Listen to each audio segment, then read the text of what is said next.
Today we are going to talk about open educational resources, or OER for short.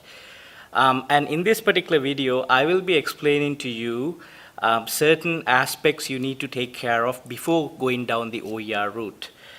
There are around 5 main aspects that you need to take care of before you make the transition into open and open educational resources. The first one is to make the effort to change your mindset. Usually, we all grow up in a closed mindset. One of the key decisions is to make the effort to change your mindset. Before going down the open route, you have to make sure you embrace the open culture or the openness of academia. The second one is if you take something for free, make sure you also give something back for free. This propagates the academic culture and the open culture, and it benefits a larger audience in terms of research, development, and teaching and learning. So to go down the OER route, to actually become a true practitioner of open educational resources, you have to give back as much as you take. So it's a give and take kind of situation. So make sure to give back as much as you take. The third important point is to know your licenses. There are a number of licenses which you can use to define an OER, but the de facto license is the Creative Commons license. So make sure you familiarize yourself with the Creative Commons license in terms of using other people's work as well as distributing your work. The fourth one is to plan ahead. Just like in anything else, you have to make sure you plan before you go down the open route. Plan for what you're going to develop, plan for which license to use, plan for where you are going to get your materials from. It's extremely important that you have a plan before going down the open route. Otherwise, you are inviting trouble down the line. Now, OERs, or going down the open route, is not an overnight change. If you are an individual or even an institution, you have to plan ahead. How am I going to go down this open route? What am I going to do with my materials to make them open? Let's say, for example, you're creating a course and you want it to be an OER.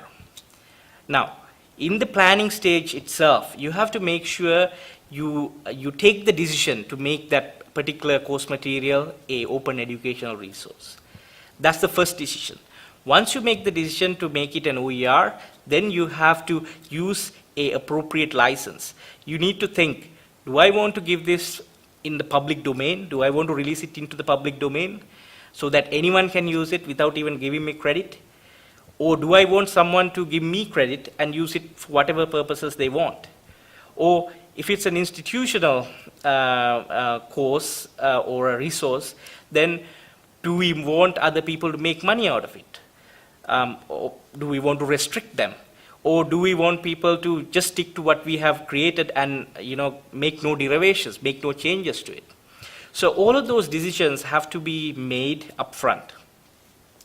Those decisions will impact the kind of resources you can take and use in your course material, as well as the license you will be using to release your course material. Now, this brings us to the institutional OER policy. Most of the time, the institutional policies are there to help you, to guide you, and to protect you. So, practice first, policy will follow to protect you, and policy will follow to encourage you to use open. Let me give you an example.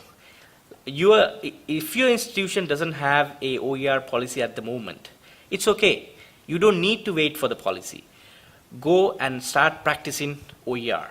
If you want to make your materials open and licensed under the Creative Commons, go ahead and do it. Practice it. Then your institution will take note of it. And your institution will think, oh, this person is practicing OER, but we don't have a mechanism to protect this person, and we don't have a mechanism to protect the intellectual property of the institution. So your practicing actually promotes the creation of policy. That's why I said practice first, policy will follow. Policies are not there to govern you. The policies are there to help you. At the Commonwealth of Learning, we have created a OER policy template. You can download it from the Commonwealth of Learning website. It's an easy-to-use guideline where you can modify and create your own OER policy for your institution, and your institution can then adopt it, protecting you and giving you the freedom to go down the open route. Finally, OER are just one part of an already prominent open movement. You have the free and open source software movement, you have the open access movement, among others. Ultimately, all of these movements should converge into an open culture where shared knowledge forms the basis of a much wiser human race.